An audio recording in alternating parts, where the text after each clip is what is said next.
বিসমিল্লাহির রহমানির রহিম। আসসালামু আলাইকুম। কেমন আছেন আমার প্রিয় দর্শক বন্ধুরা?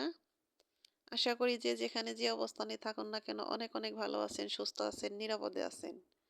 আমিও আল্লাহর অশেষ রহমত ও আপনাদের সকলের দোয়ায় আলহামদুলিল্লাহ ভালো আছি।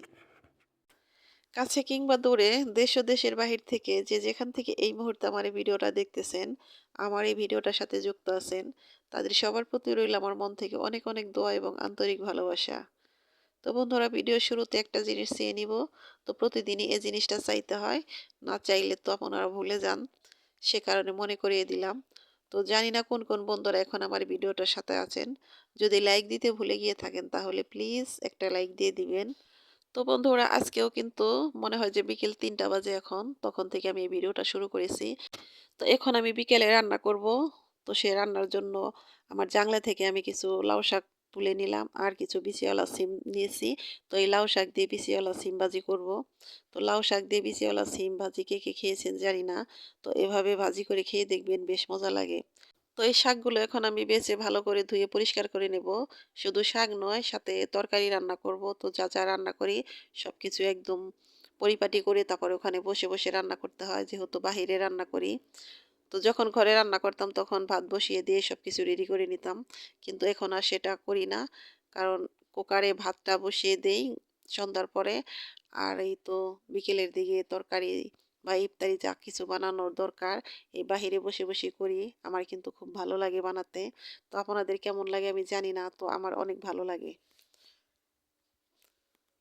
তো মাটির নিচের আলু, এই চীন আলুর মোতা, সে আলু দিয়ে হলো মাছ রান্না করব আর এই লাউ শাক ভাজি করব।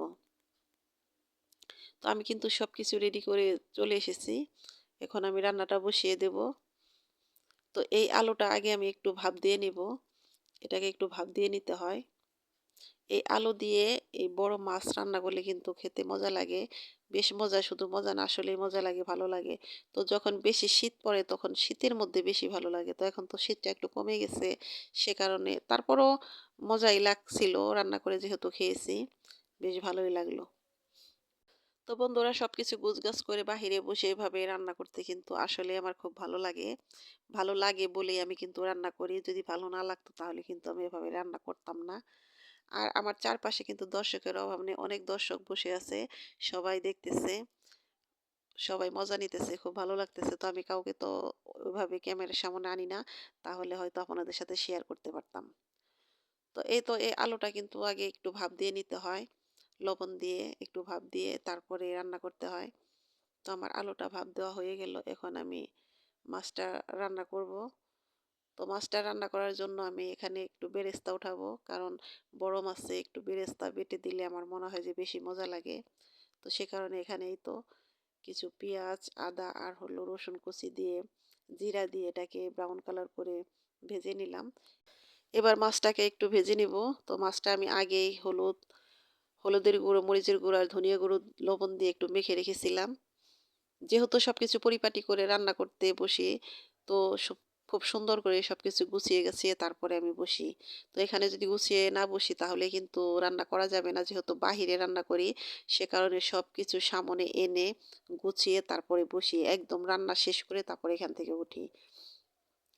তো আমার মাছটা ভাজা হয়ে গেছে। এখন আমি এর মধ্যে দিয়ে দিলাম কাঁচামরিচ আর হলো পেঁয়াজ আর আদা রসুন জিরা বাটা, এগুলো দিয়ে একটু ভালো করে ভেজে তারপরে এখন এই যে বাকি মশলাগুলো দিয়ে দিব। তো এখানে হলুদ গুঁড়ো, মরিচের গুঁড়ো, ধনিয়া গুঁড়ো আর লবণ দিয়ে এখন মশলাটাকে একটু ভালো করে কষাবো।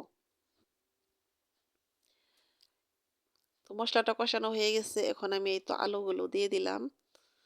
তো বাহিরে রান্না করি, সে কারণে কিন্তু রান্নার কালারটা দেখতে বেশ ভালোই লাগে। তো ঘরের ভিতরে রান্না কিন্তু অতটা ভালো আসে না, অন্ধকার অন্ধকার লাগে।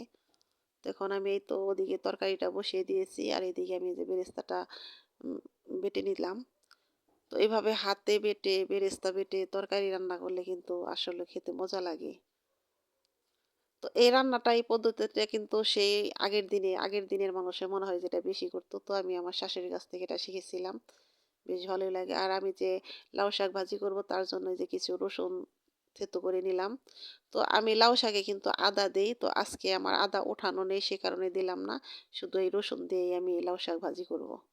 তো জানি না কোন প্রাণপ্রিয় বন্ধুরা এখন আমার এই ভিডিওটার সাথে আছেন, আমার এই ভিডিওটা দেখতেছেন। তো বন্ধুরা যদি লাইক দিতে ভুলে গিয়ে থাকেন তাহলে প্লিজ আমার মনে করিয়ে দিলাম একটা লাইক দিয়ে দিবেন। আপনাদের একটা লাইক কিন্তু আমার কাছে অনেক অনেক মূল্যবান। আর আপনাদের একটি লাইক কিন্তু আমার এই ভিডিওটা আপনাদের মতো আরো অনেকের কাছে পৌঁছে দিতে সাহায্য করবে। তো আমার প্রাণপ্রিয় বন্ধুদের উদ্দেশ্যে আমি একটা কথা বলতে চাই, সেটা হলো যে বন্ধুরা নিয়মিত আমার ভিডিওগুলো দেখেন বা আমি আপনাদের ভিডিওগুলো দেখি, তো সে বন্ধুদের উদ্দেশ্যে বলতেছি, তো বন্ধুরা এত রিকোয়েস্ট এত আবদার করে আমাকে কিছুই বলার নেই, কারণ আমি সচেতন একজন মানুষ। তো আপনাদের চ্যানেলের কোনো ক্ষতি হোক সেরকম ভাবে আমি আপনাদের কারো ভিডিও দেখি না বা দেখব না। এই বিশ্বাসটুকু আপনারা আমার উপর রাখতে পারেন, কারণ আপনাদের ক্ষতি করাই মানে আমার নিজের ক্ষতি, এটা আমি বেশ ভালোই বুঝি। তবে হ্যাঁ বন্ধুরা, একটা কথা না বললেই নয়, সেটা হলো ওয়াচ টাইম কেন যে এত কম আসে বুঝতেছি না। ওয়াচ টাইমের অবস্থা খুবই খারাপ। তো আমি তো সবসময় সবার ভিডিও ফুল ওয়াচ করে দিই। এটা আমি একটু জোর গলায় বলতে পারি। কারণ যেটা করি সেটা কিন্তু বলতে ভালো লাগে। সেটা বলতে কোনো সমস্যা হয় না। আর আপনারা জানি না কেন এরকম করেন। যদি আপনারা ঠিকঠাক মতো ভিডিওগুলো দেখতেন তাহলে হয়তো ওয়াচ টাইমটা ঠিকই আসতো। তো অনুরোধ করে বলছি, শুধু অনুরোধ না বিনীত অনুরোধ করে বলছি, ভিডিওগুলো অবশ্যই ফুল ওয়াচ করে দেখার চেষ্টা করবেন। তাতে কিন্তু অনেক উপকার হবে। এত কষ্ট করে একটা ভিডিও বানাতে হয়, সে ভিডিওটাতে যদি কিনা ফুল ওয়াচ না হয় তাহলে কিন্তু মনটা খারাপ হয়ে যায়। তো আমার মনটা আসলে অনেক খারাপ, যেহেতু আমার ভিডিওতে ওয়াচ টাইম একদম কম। তো আমরা একে অপরকে যদি সহযোগিতা না করি তাহলে কিন্তু আমরা কেউ সফল হতে পারবো না, এগোতে পারবো না। তাই আমাদের সবাইকে সবার জন্য চিন্তা করতে হবে। তো সেভাবেই সবাইকে সবার উপকার করতে হবে, তা না হলে কিন্তু সম্ভব না। তো বন্ধুরা, কথা বলতে বলতে কিন্তু এই তো আমার তরকারি রান্নাটা শেষ হয়ে গেছে। এখন আমি এই তো লাউ শাকটা বসিয়ে দিলাম। তো এই লাউ শাকের মধ্যে কিছু কাঁচামরিচ কেটে দিয়েছি আর কিছু পেঁয়াজ দিয়েছি।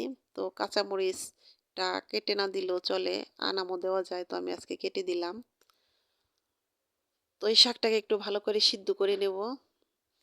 তো যখন নতুন সময় লাউ শাক ওঠে তখন কিন্তু এই লাউ শাকের পানিটা ফেলে দিতে হয়, তা না হলে লাউ শাকটা একদম গলে যায়। তো যেহেতু এখন গাছটা অনেক বয়স হয়েছে, গাছের পাতাটা একটু ভালো করে সিদ্ধ করতে হবে। তো ভালো করে সিদ্ধ করে তারপরে আমি শাকটা বাগার দেব।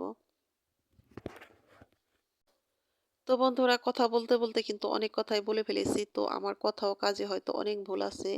প্লিজ বন্ধুরা আমার সেই ভুলগুলো ক্ষমা সুন্দর দৃষ্টিতে দেখবেন। তো এই তখন আমি লাউ শাকটা বাগার দেব। তো বাগারে ২ টা শুকনা মরিচ ভেজে উঠাবো।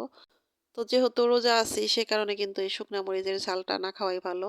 তারপরে কিন্তু আবার না খেলেও একটু ভালো লাগে না। তাই ২ টা মরিচ আমি ভেজে উঠিয়ে রাখবো। তার মধ্যে দিয়ে দিব এখন একটু পেঁয়াজ আর রসুনটা দিয়ে তারপরে বাগার দেব। তো লাউ শাকে তো বরাবরই আমি আদা দিয়ে বাগার দিই। আদা, রসুন, পেঁয়াজ এগুলো ৩ টা মিলিয়ে তারপরে বাগার দেই। তো আজকে আদাটা ওঠানো নেই সে কারণে দিতে পারলাম না। এভাবে রান্না করলাম। তারপরও খেতে কিন্তু মজাই লেগেছিল। কারণ এই শাকটা খাওয়ার পর তারপরে কিন্তু আমি বসে, বসে ভয়েস দিতেছি। অনেক রাত, এখন মনে হয় যে রাত ১২টা বাজে। তো বন্ধুরা, আমার আজকের ভিডিওটা কেমন লাগলো অবশ্যই আমাকে কমেন্ট করে জানাবেন। আর বন্ধুরা, আপনাদের পরিবারের জন্য, আপনাদের জন্য মন থেকে অনেক অনেক দোয়া করি। সবসময় আপনারা সবাই ভালো থাকেন, সুস্থ থাকেন, মানসিক শান্তি নিয়ে বেঁচে থাকুন। আমার পরিবারের জন্য আপনারা একটু দোয়া করবেন, আমিও যেন ভালো থাকি। তো আল্লাহ হাফেজ। আসসালামু আলাইকুম।